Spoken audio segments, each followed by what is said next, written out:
যত হলে আসবার কালে কি যত ছিলে হবে সে কি যত হলে কি যত হবা যাবার কালে কি যত হবা যাবার কালে সেই কথা ভেবে বলো না যত গেল বলে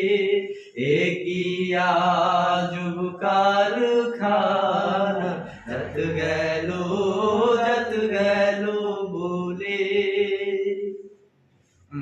ব্রাহ্মণ চণ্ডাল চার মুচি একজনে সব হই গো সুচি ব্রাহ্মণ চণ্ডাল চামার মুচি এক জলে